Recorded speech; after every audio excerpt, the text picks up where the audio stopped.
बिस्मिल्लाहिर्रहमानिर्रहीम। अस्सलाम वालेकुम नाज़रीन। 18 अप्रैल 2024 हमारी वीडियो का टॉपिक है पाकिस्तान के अंदर बहुत सारे लोग ये जानना चाह रहे हैं शरह सूद कम होगी या ज़्यादा होगी, इसका फ़ैसला क्या है। सोना, चांदी, मकान, प्लॉट रखने वाले इनका मुस्तकबिल क्या होगा। पाकिस्तान के अंदर कोई भी कारोबार होगा उसके मुतल्लिक शरह सूद का जानना बहुत ज़्यादा ज़रूरी है। और उसके साथ साथ एक नेक्स्ट वीडियो हम ये भी बना रहे हैं कि वज़ीर ख़जाना का जवाब सामने आ गया, पाकिस्तान और रुपये की कदर क्या होगी। ठीक है, तो हमारी जो इस वीडियो का टॉपिक है वो है शरह सूद कम होगी या ज़्यादा होगी, इसका फ़ैसला आ गया है। सबसे पहले तो बात करें जनाब शरह सूद की, तो 22% शरह सूद से पाकिस्तान के जितने भी इंडस्ट्रियलिस्ट कारोबारी अफराद वो नाखुश हैं। महंगाई में इजाफे का इम्कान है, बदस्तूर अभी मौजूद है। इवन के पाकिस्तान के अंदर इन्वेस्टमेंट अपॉर्चुनिटीज़ भी आ चुकी हैं। सऊदीया भी इन्वेस्टमेंट करने जा रहा है पाकिस्तान के अंदर। पाकिस्तान को रोल ओवर कर्ज़ों का भी सामना करना पड़ रहा है। इसके बावजूद जितने भी पाकिस्तान के अंदर आप एनालिसिस देखें, लोगों का ये कहना है कि ये मुसलसल 5वां साल है पाकिस्तान में जब औसतन महंगाई की शरह लगभग 22% से बुलंद रही है। और शरह सूद का जो फिक्स करने वाली मॉनेटरी पॉलिसी कमेटी है उसके मुताबिक अब भी महंगाई में इजाफे की तवक्को है। ये स्टेट बैंक की रिपोर्ट में शेयर कर रहा हूँ। मुआशी जितने भी एनालिसिस हैं उनके ख्याल में शरह सूद बरकरार रखने का ताल्लुक पाकिस्तान को दरपेश बैरूनी अदायगियों के बहरान से निकालने का भी है। पाकिस्तान के स्टेट बैंक ने शरह सूद 22% पर बरकरार रखने का फैसला कर लिया और पिछले 9 माह से पाकिस्तान में शरह सूद 22% है, जबकि जितने भी कारोबारी अफराद हैं उनका ये कहना है जी इस कदर बुलंद शरह सूद के साथ कारोबार बढ़ाना तो दूर की बात है, चलाना भी मुश्किल है। यानी आप देख लें कि शरह सूद कैसे कैसे असरअंदाज होती है। जितनी ज़्यादा शरह सूद होगी उतना ज़्यादा कम कर्जा मिलेगा, उतना ज़्यादा कम मुनाफा होगा। जितना ज़्यादा कम मुनाफा होगा उतने ज़्यादा आपके कारोबार के चलने के चांसेस कम होंगे।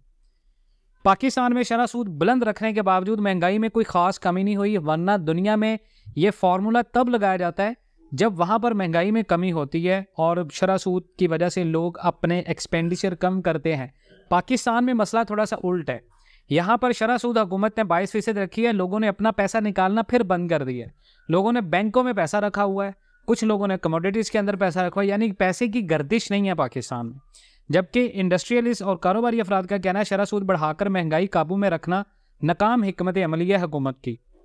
यह मुसलसल 5वां साल है जब मुल्क औसतन महंगाई की शरह लगभग 18 साल की बुलंद तरीन सतह से ऊपर रही है। और इस दौरान पिछले साल मई के महीने में यह शरह मार्च के महीने में 37.97% की बुलंद तरीन सतह पर भी रिकॉर्ड की गई थी। स्टेट बैंक ने शरह सूद बरकरार रखने का फैसला ऐसे वक्त में किया है जब वज़ीर-ए-आज़म शहबाज शरीफ की क़यादत में नई हुकूमत आलमी इदारे IMF से कम अज़ कम $6 अरब के नए कर्ज के लिए मुज़ाकरात शुरू कर रही है।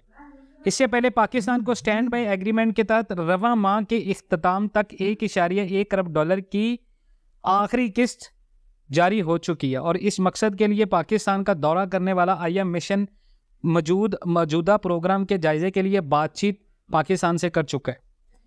Federation of Pakistan chambers of commerce और उनके कायम मुकाम सदर साहब का भी ये कहना है कि मुल्क की मईशत बुलंद शरह सूद की वजह से तबाही के दहाने पर पहुंच चुकी है। 22% शरह सूद ने कारोबार की ऑपरेशनल कैपेबिलिटीज़ को लिमिटेड कर दिया, जिससे पाकिस्तान के मकामी कारोबारी बरादरी के लिए कर्ज लेने की कॉस्ट इंतहाई महंगी होगी। शरह सूद का फिक्सिंग करने वाली मॉनेटरी पॉलिसी कमेटी के मुताबिक अगरचे ये जो साल चल रहा है इसकी दूसरी 6 माह में महंगाई में कमी आना शुरू हो गई है, लेकिन फरवरी में तेज़ी से कमी के बावजूद महंगाई की सतह पाकिस्तान में अभी भी आप देख लें तो अप्रैल में भी बुलंद है। और कमेटी का ये कहना है कि अब भी महंगाई में इजाफे की तवक्को है। अब सवाल ये है कि कीमतों में कमी जारी रही तो शरह सूद भी कम हो सकती है।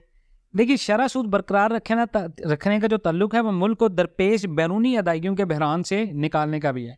अगर ऐसा ना किया जाता तो इससे रुपये की कदर पर मनफी असरात हो सकते थे।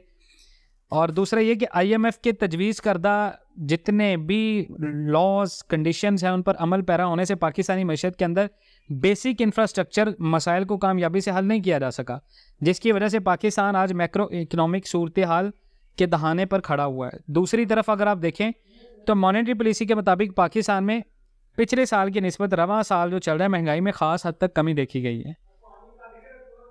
लेकिन यह है कि मकामी ब्रोकरेज हाउस में ये है कि आने वाले दिनों के अंदर पाकिस्तान के अंदर कमोडिटीज़ बहुत ज़्यादा ऊपर जा सकती हैं। पाकिस्तान के अंदर सोना ऊपर जा सकता है, पाकिस्तान के अंदर करेंसी इन्वेस्टमेंट ऊपर जा सकती हैं, क्रिप्टो करेंसीज ऊपर जा सकती हैं।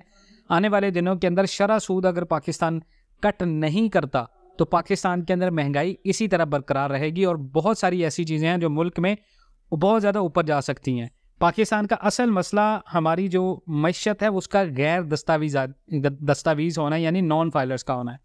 सिर्फ ज़राअत के शोबे ही को अगर आप लें तो पाकिस्तान में 1500 अरब रुपए की आमदनी रखने के बावजूद कौमी ख़जाने में सिर्फ 2 अरब रुपए टैक्स के जमा हो रहे हैं। और इसी तरह मुल्क में कोई 40 लाख के करीब रिटेलर्स हैं, लेकिन इनमें से बहुत ही कम पाबंदी से टैक्स अदा करें। और इसी तरह मुल्क में रियल एस्टेट के अंदर इंतहाई कम टैक्स देकर करोड़ों अरब रुपए समेटे जा रहे हैं। तो शरह सूद बरकरार रहेगी, कारोबार कौन से ऊपर जाएंगे कौन से नीचे जाएंगे ये आप अंदाज़ा कर लें। मज़ीद इस तरह की अपडेट्स के लिए जुड़े रहें पाकिस्तान एंड वर्ल्ड टीवी का साथ। इंशाल्लाह मिलते हैं नेक्स्ट वीडियोज़ में, तब तक के लिए अल्लाह हाफ़िज़।